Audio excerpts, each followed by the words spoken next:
Hola, buenas tardes. Estamos acá con los guardaparques de la Reserva Hídrica, Recreativa, Natural, Los Quebrachitos. Eh, Clara Riachi y Tomás Echenique. Eh, Nosotras, Sofía Verónica Pasamonte y Marcia Cretien, somos del proyecto Bosques Nativos de la provincia. Bueno, te paso la palabra, Marcia. Bueno, nosotras estamos en el Ministerio de Educación promoviendo la articulación entre el cuidado de los espacios del ambiente y las posibles acciones y espacios de formación para docentes desde educación. Bueno, así que los hemos invitado, les vamos a pasar la palabra para que se puedan presentar. La idea es tomar una entrevista en la cual ustedes puedan expresar todo aquello que a ustedes les consideren que deberíamos saber los docentes para cuidar el bosque nativo. Así que bueno, el eje sería eso. ¿Qué consideran ustedes que sería importante que nosotros como docentes conozcamos para cuidar el bosque nativo?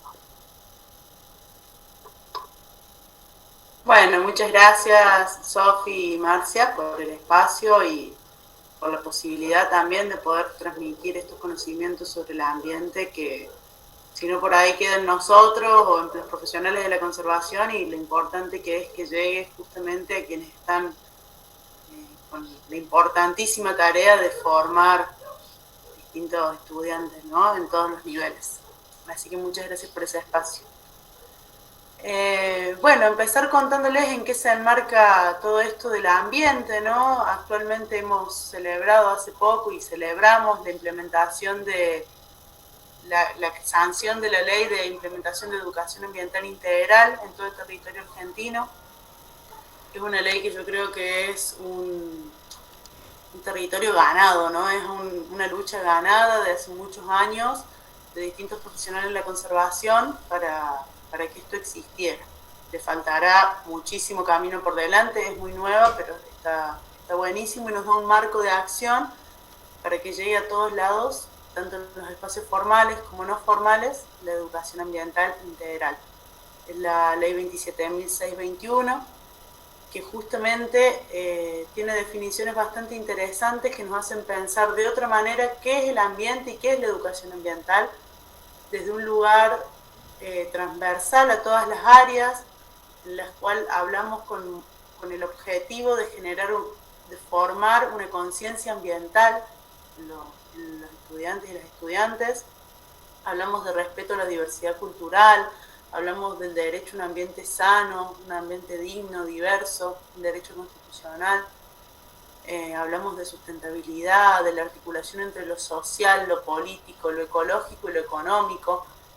Hablamos de una complejidad muy grande de acciones y de actores y factores que intervienen en estos espacios de educación. Para eso, bueno, esto es justamente una ventaja y una posibilidad en todos los espacios, pero justamente como formadores que somos, tenemos que entender en profundidad a qué nos referimos para poder así comunicarlo de la mejor manera al resto de las personas. Así que ahora, si quieren, vamos a conocer un poquitito más sobre qué deberíamos saberles docentes para justamente hacer este cambio en la educación ambiental. Bueno, como principal concepto tenemos que conocer el concepto de ambiente.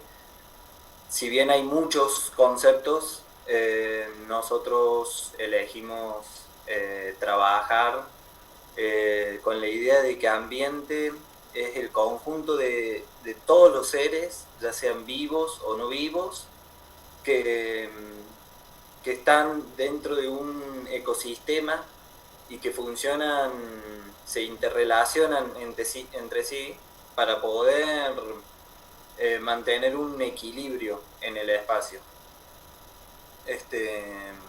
A su vez, también está protegido por la Constitución, que, bueno, en el artículo 41 dice que tenemos un derecho al ambiente sano, y además de ser un derecho, también es una obligación. Entonces, bueno, es importante plantearse el ambiente como parte nuestra. Nosotros somos parte del ambiente, nosotros habitamos en un espacio donde están relacionados todos los seres y nosotros estamos inmersos en eso.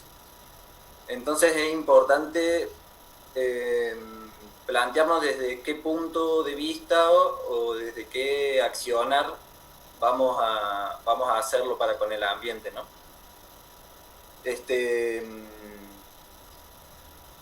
Bueno, dentro del ambiente y en toda su complejidad y en toda su interrelación entre sí, se lo puede ejemplificar de alguna manera con lo que es el bosque. El bosque no es un monocultivo de árboles, no son muchos árboles plantados en un lugar, en un espacio, como por ejemplo en nuestra provincia sucede mucho con el siempre verde, que donde hay parcelas, hay terrenos donde hay solamente siempre verdes. Eso no lo entendemos como bosque, y como ambiente lo entendemos como un espacio muy desequilibrado. El bosque es una relación entre la macrovida y la microvida, desde un árbol muy grande junto a los arbustos, junto a las plantas más pequeñas, junto a los animales que viven gracias al árbol, gracias al arbusto, que los arbustos necesitan a los animales para poder reproducirse. A su vez están las bacterias, los hongos, que son indispensables, que por ahí uno no los tiene en cuenta porque no se ven, a la vista no son perceptibles, pero son sumamente necesarios para que toda esta vida que se forma en conjunto pueda tener un sentido. A su vez, el bosque también está protegido por la ley. Hay una ley provincial, la ley 9814, que en el 2010 se renovó, donde plantea un mapa, un ordenamiento territorial de los bosques nativos en nuestra provincia, donde hay lugares donde se puede hacer un uso del suelo medido y controlado. Hay lugares donde este uso del suelo está más restringido, y hay zonas donde el bosque nativo abunda y que, bueno, en estos espacios no se pueden hacer muchas actividades con la intención de conservar el bosque nativo, y hacemos hincapié en el bosque nativo, que es el bosque propio de cada lugar, en nuestro caso en la provincia de Córdoba, en donde tenemos algunas especies icónicas como el algarrobo, como el tala, como el puma, como el zorro, entre otras un montón de especies, que es el ambiente equilibrado. El bosque nativo es en este espacio, en este lugar, es donde actúa de la manera más equilibrada y armoniosa entre todos los seres.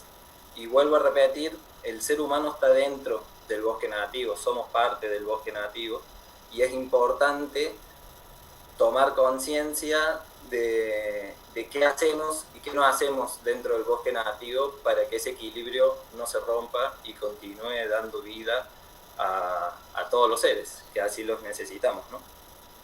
Justamente en ese bosque, con todas estas partes que dice el Tommy, es como cuando podemos llamar a un bosque nativo sano, ¿no? Si alguna de todas estas partes que mencionaba, ya sea la fauna, los microorganismos, en eso también los árboles o todos los estratos que llamamos que tiene el bosque, el estrato arbóreo con sus arbustos por debajo y el herbáceo como las enredaderas también, si alguna de estas partes falta, ese bosque no está en buen estado. Entonces todos los, digamos, recursos y todos los servicios ecosistémicos que nos brindan los bosques se ven perjudicados. Los bosques nativos, sanos y en buen estado, son súper importantes para nosotros, primero porque somos parte de ellos y segundo porque la vida en general y como la conocemos en el planeta no podría darse, ¿no es cierto? Son los bosques nativos los que nos dan el aire limpio, los que nos dan el agua, los que nos dan un montón de diversidad, de biodiversidad, que son los que regulan las plagas, por ejemplo, los climas, donde está el alimento, donde están las medicinas también, donde están el suelo y, bueno, cientos de otras cosas que hacen a nuestra identidad también, ¿no? Estos bosques nativos. Obviamente, no tendríamos que hablar de lo importante del bosque nativo si no tuviera amenazas, y hay varias en relación a eso. Algunas amenazas pueden ser, quizá muchos las conozcan, ¿no? Vamos a tratar de verlas con más profundidad, como así es la contaminación, tanto de ríos, arroyos, del suelo, de todos lados. Los residuos son otra de las amenazas que sufre el bosque. Las mascotas, muchas veces la desmedida inserción de la fauna exótica en los espacios naturales genera muchos perjuicios para los animales silvestres. Por ahí un perro o un gato, que son animales domésticos y que tienen otra forma de habitar, generan una gran competencia con la fauna silvestre, como es el caso de los zorros y otros ejemplares, ya sea porque los cazan o los persiguen, o porque compiten con el hábitat, o porque contagian enfermedades para las cuales ni la fauna silvestre está acostumbrada, ni la fauna doméstica está acostumbrada. Se dan unas relaciones de zoonosis, de transmisión de enfermedades entre sí. Esto provoca también otra amenaza, que es la pérdida de hábitat, a través, bueno, de las mascotas con la fauna, pero también el desmonte, que también es otra amenaza aparte. Tenemos que pensar nuestros modelos de consumo, que muchas veces este tipo de acciones como el desmonte o como la contaminación tienen que ver con el modelo de consumo que tenemos, que nos llevan a romper con ese equilibrio tan drásticamente, ¿no? Como es pelar una montaña o desaparecer una montaña con la minería, por ejemplo, para tener recursos, para tener un consumo que es muchas veces innecesario, que nos acostumbramos así a tenerlo, pero no sabemos muchas veces de dónde es que viene esto que consumimos, y que generalmente viene del desmonte, viene de la minería, viene de la contaminación. Entonces la pérdida del hábitat cada vez va aumentando, y así como aumenta la pérdida del hábitat, disminuye la biodiversidad, disminuye la vida, disminuye el ambiente, el ecosistema en el que vivimos. O sea, nosotras precisamente les íbamos a preguntar esto, ¿no? ¿Qué podemos hacer los docentes y las familias de la comunidad escolar para cuidar el bosque? Bueno, ustedes están mencionando muchos aspectos, muchas aristas, ¿no? Hicieron mención a la basura, hicieron la mención de tratar de resguardar la circulación de los animales domésticos, esto de que muchas veces la minería uno cree que es algo ajeno o algo lejano a uno, y sin embargo, bueno, en el uso de la tecnología tenemos elementos de esa explotación minera. O sea, hay muchas actividades o muchas acciones que en la vida cotidiana parecería que no tienen vínculo con el cuidado del bosque, pero que de hecho lo tienen. Sería bueno si ustedes pueden profundizar en esto y ampliar la cantidad de acciones que uno puede por ahí en el cotidiano, cómo bajarlas a lo cotidiano con los docentes, desde uno como compromiso ciudadano, como docente, y desde las familias de los chicos, ¿no? Toda esta serie de acciones que uno puede hacer desde la vida cotidiana para el cuidado del bosque.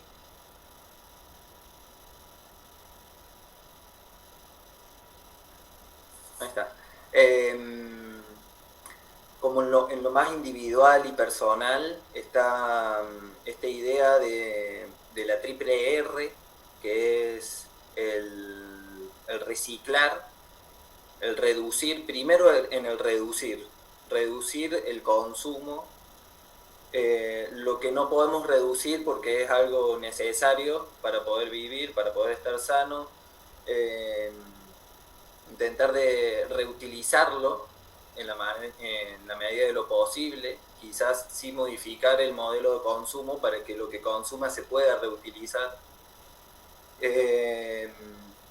Y en el caso que no se pueda reutilizar, encontrar la manera para reciclar ese residuo que yo estoy generando.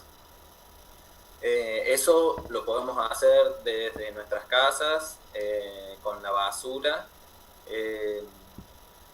con todo tipo de residuos, ya sea sólido, sea orgánico.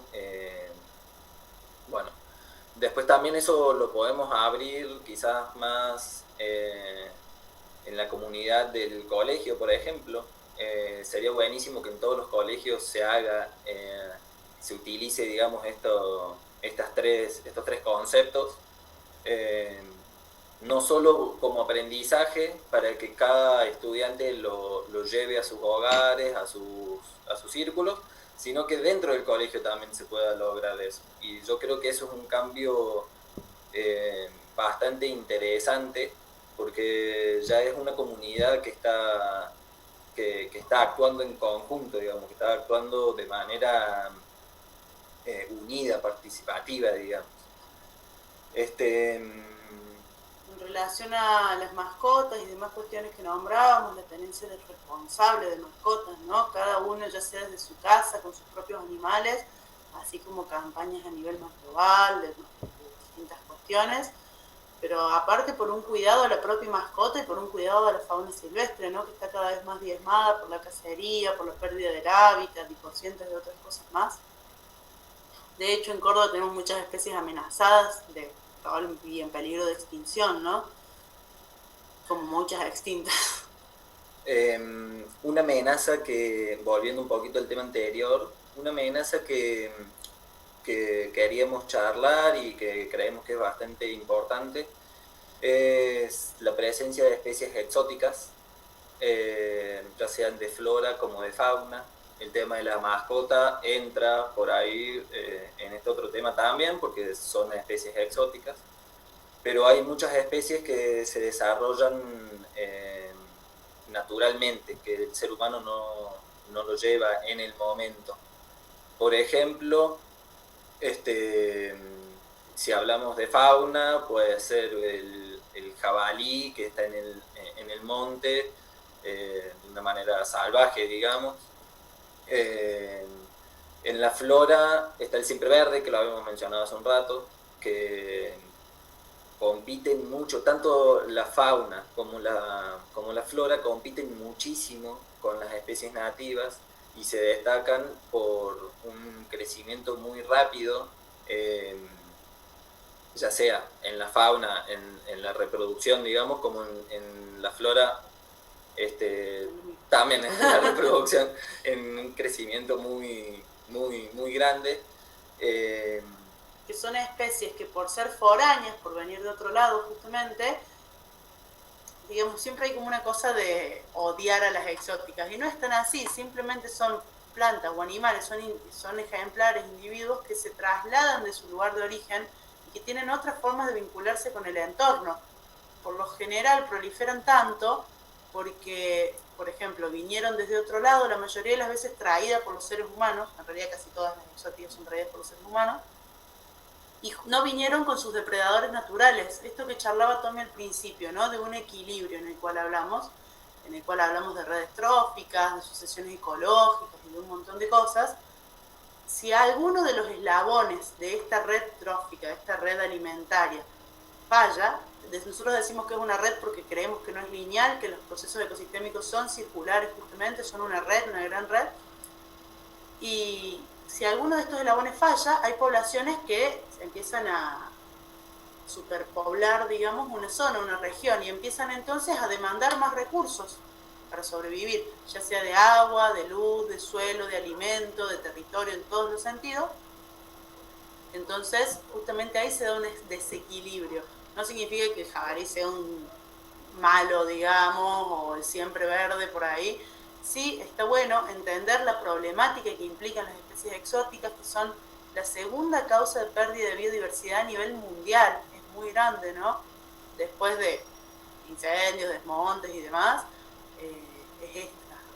son las especies exóticas invasoras, que en la Sierra de Córdoba puntualmente nos generan también perjuicios muy directos a los seres humanos, en la disminución de la cantidad de agua que tenemos, justamente en una zona que es semiárida, en las cuales las precipitaciones son escasas, no se dan todo el año, es justamente uno de los bienes más valiosos que tenemos, el agua, y las exóticas generan ahí un problemita en relación a lo vegetal. Y en relación a eso, ¿en qué podemos hacer? Poder germinar, poder hacer bosque, como le decimos nosotros, poder recolectar semillas de nuestro monte para poder germinarlas y después reforestar en diferentes espacios. Importante que sea planificado, que no sea simplemente una reforestación y nos olvidamos. Por ahí hay que entender la reforestación como una actividad seria y de no un solo día, sino que necesita cierta constancia y cierta seriedad y planificación previa, pero es importantísima y quizás atiende mucho a esta amenaza de las especies exóticas, porque se puede hacer planificado y estudiado, se pueden hacer una transformación del paisaje, de un micropaisaje o un macropaisaje, cambiando las especies exóticas por especies nativas. Las especies exóticas también está bueno mencionarlo, de que no es simplemente, como decía la Clary, no es que son malas, no es que hay que sacarlas y que tienen que desaparecer. Sería peligrosísimo si empezamos a sacar todas las especies exóticas de árboles, por ejemplo, que tenemos muchísimas especies exóticas y muchísimas áreas de bosque exótico. Sería un gran problema ambiental por donde lo mires, desde la pérdida del suelo directamente. El suelo empieza a desaparecer, se empieza a lavar con la lluvia, se pierde el resguardo de mucha fauna que hoy en día se resguarda ahí, se pierde el alimento para esa fauna, el alimento para los seres humanos también. Tomás, sí. El famoso dicho, el que saca un árbol que plante 5. Exactamente, o sea, exactamente, sí. Pasa sí. por ahí, ¿no? Pasa que la reforestación, una de las cuestiones que les íbamos a preguntar era precisamente esto, ¿no? ¿Qué es reforestar y cómo se hace? Porque, bueno, por un lado hay que ir controlando este avance de las exóticas, que avanza mucho más rápido, pero está bueno, digamos, en esos espacios ir reforestando. Y por lo que decían antes, al principio, sobre el tema de los estratos que tiene el bosque, por ahí reforestar también implica poder aceptar y asumir que hay que dejar todas esas otras especies, ¿no?, que están con los árboles. Por eso por ahí la pregunta está, ¿no?, ¿cómo reforestar? ¿Cómo se hace? Está bien, planificado, pero en el caso de que esté planificado, ¿con quién habría que planificar? y una vez que planificamos qué cosas habría que tener en cuenta. Por ahí también está bueno si mencionan otras exóticas que estén como con mucho nivel de avance, también para que los chicos y las maestras sepan, porque muchas veces realmente no se sabe cuáles son, salvo los clásicos, ¿no? Uno dice, sí, el algarrobo es nativo, el siempreverde es exótico, pero bueno, hay un montón de plantas exóticas que por ahí uno se confunde, que uno charlando en los talleres escolares te dicen, ah, mira, la mora era exótica, y vos decís, sí, es exótica, ¿no? Entonces por ahí que puedan ahondar un poquito más cuáles son más especies exóticas y cómo hacer para reforestar además de la planificación. Bueno, en relación a las especies exóticas, hay muchísimas, realmente hay muchas, y la provincia de Córdoba es muy diversa en regiones fitogeográficas, en climas y en un montón de cosas, entonces aparecen distintas especies. Podemos nombrarles algunas y también algunos tips para distinguirlas. Básicamente, uno de los tips para distinguir una nativa de una exótica a niveles generales, ¿no? Las especies nativas tienen un crecimiento un poco más lento, la mayoría tienen espinas, no así todas, pero la mayoría tienen espinas, y no tapan muchísimo el sol con sus copas, o sea, dejan siempre pasar un poco de luz, para que aparte, porque por lo general, por ejemplo, el pino es un árbol exótico.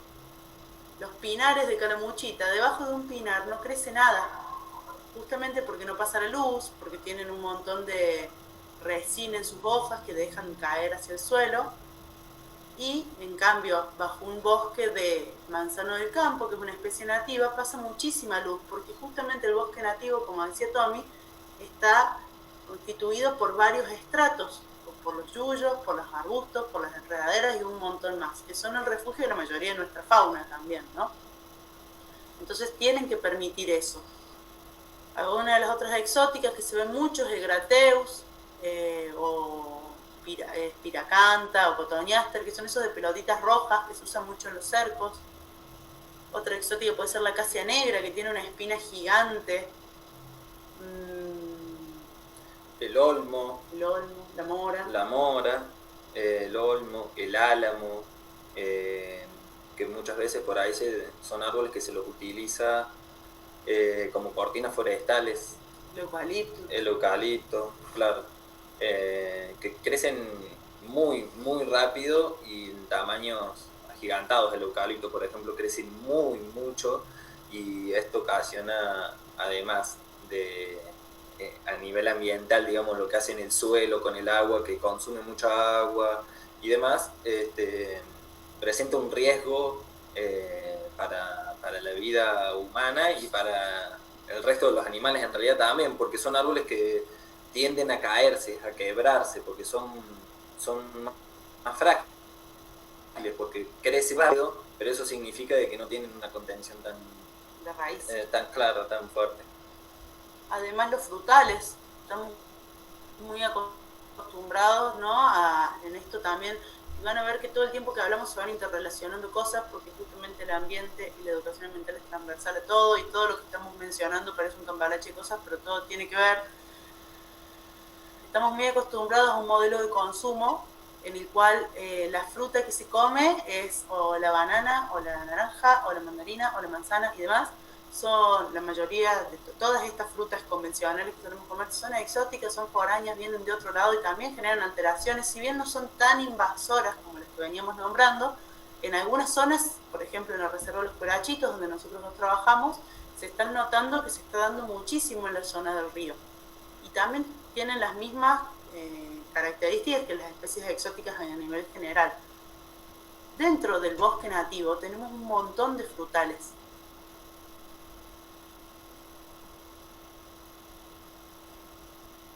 Genial. Piquillín, tuna, bueno, tuca, sí. Bueno, un montón, son un montón, la verdad. Hay un montón de plantas, árboles y demás que dan frutos que son comestibles y que son las frutas de acá. Por ahí también tenemos entonces un modelo de consumo un poco desfasado de la realidad de lo que hay acá.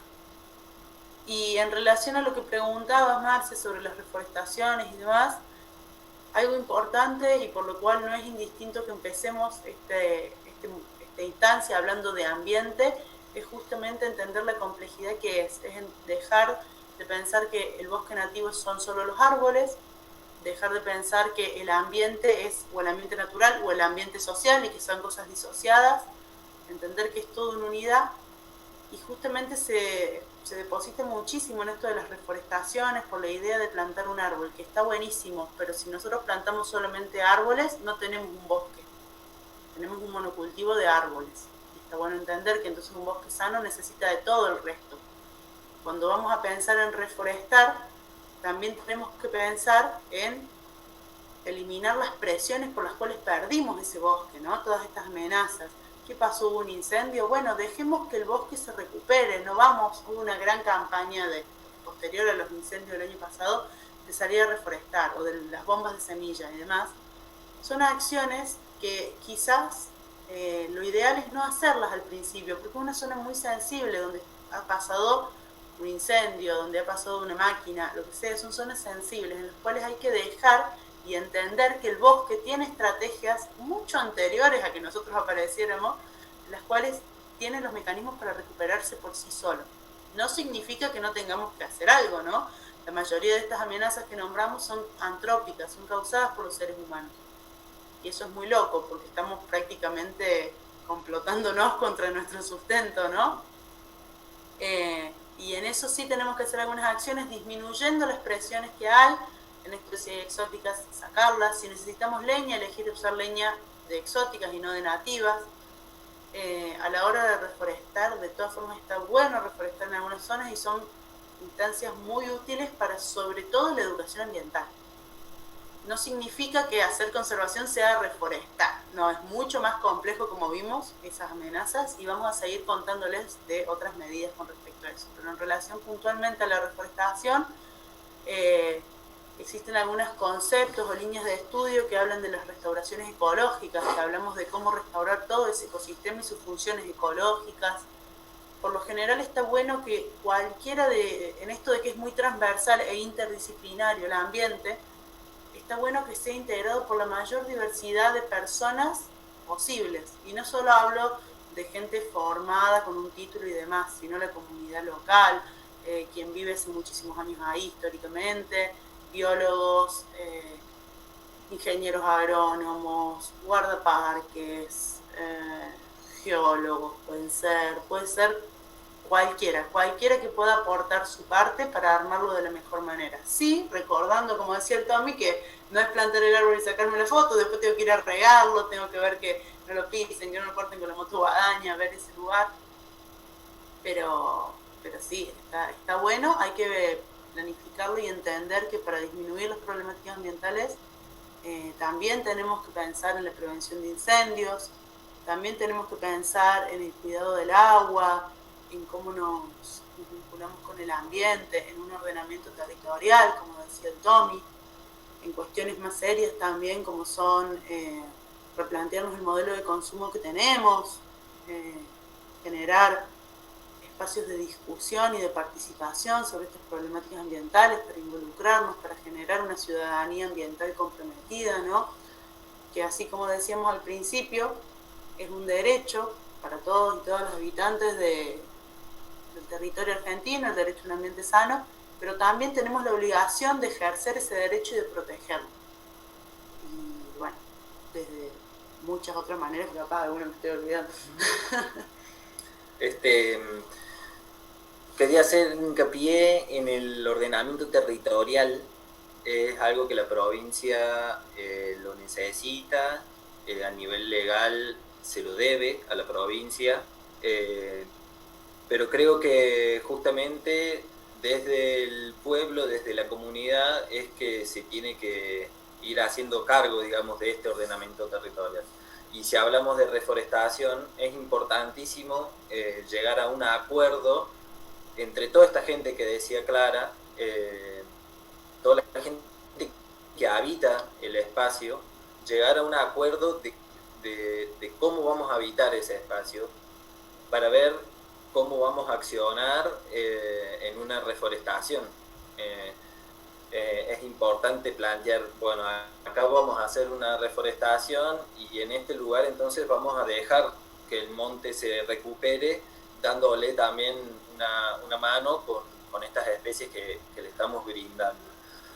Hay lugares donde quizás no conviene porque bueno, decidimos que en ese lugar va a haber otra intervención nuestra.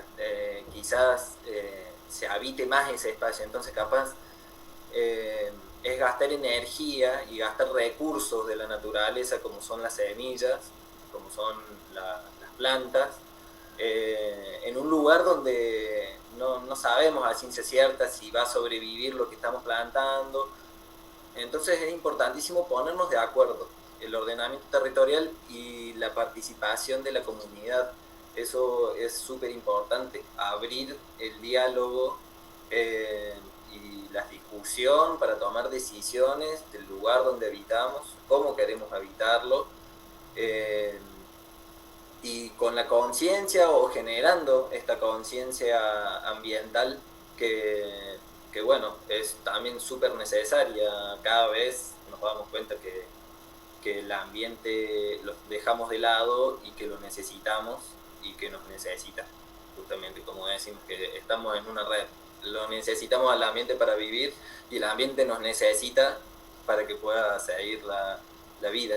Entonces es súper importante discutir, hablar en comunidad, ya sea dentro de nuestros hogares, como dentro del colegio, como dentro de una comuna, un pueblo, y bueno, ya una ciudad sería fantástico, pero bueno, de a poco se puede generar estos encuentros. Y más que nada, sobre todo, importantísimo en el rol que ocupan, ¿no?, que es la educación ambiental como una herramienta fundamental para transmitir estos conocimientos y estas formas, para que sea un espacio de replantearse todas estas cuestiones que estuvimos charlando, ¿no? Tenemos la gran tarea de poder o la posibilidad de poder brindar todos estos conocimientos que seguimos aprendiendo y que es una labor muy importante que tenemos como para eso utilizar la herramienta fundamental que resulta la educación ambiental.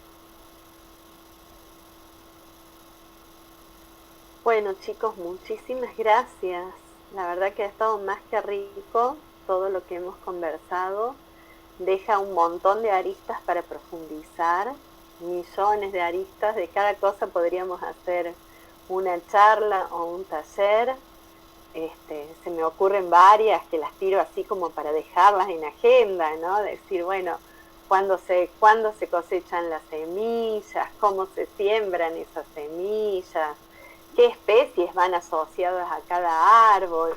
Por ahí pensar en la reforestación, plantando no solo el árbol, sino varias especies asociadas, entonces saber de eso también.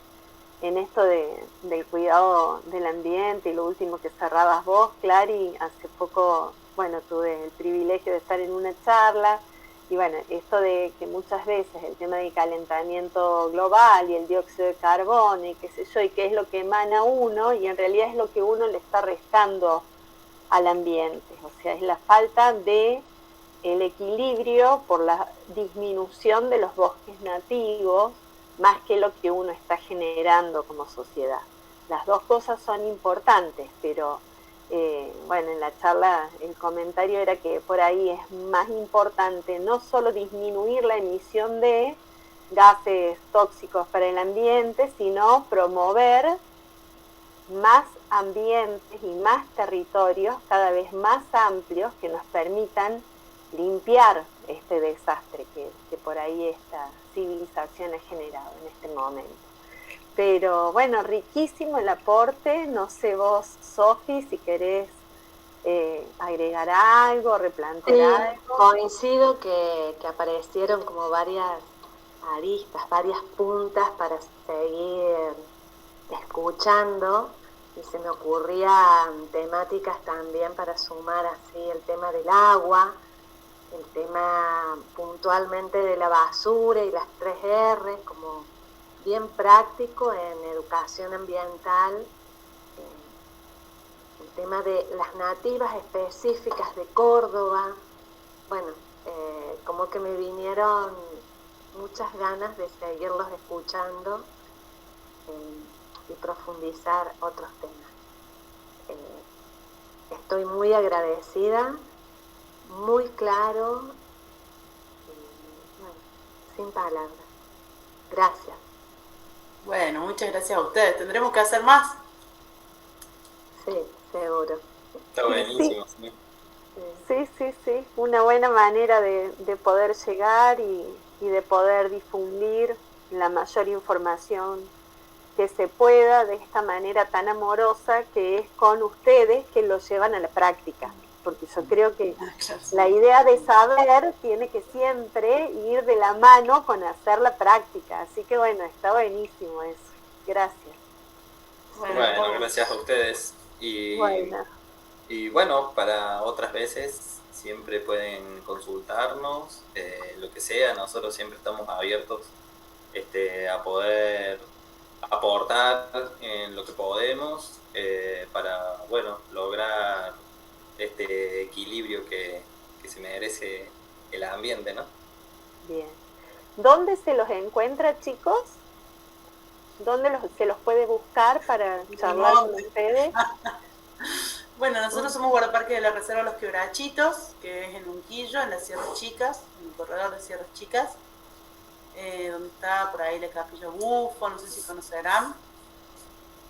La verdad es que si nos ven, es andando por el monte, es bastante complicado encontrarnos, pero bueno, obvio que estamos a disposición. Les podemos dejar el teléfono nuestro si quieren, para que tenemos un teléfono en conjunto con Tommy para que puedan brindar en general.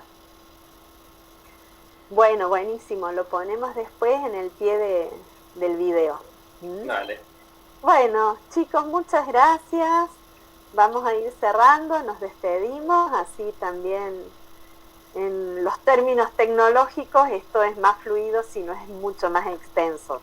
Buenísimo. Vale ir de apartes nomás y quedarnos con todas las preguntas para seguir profundizando.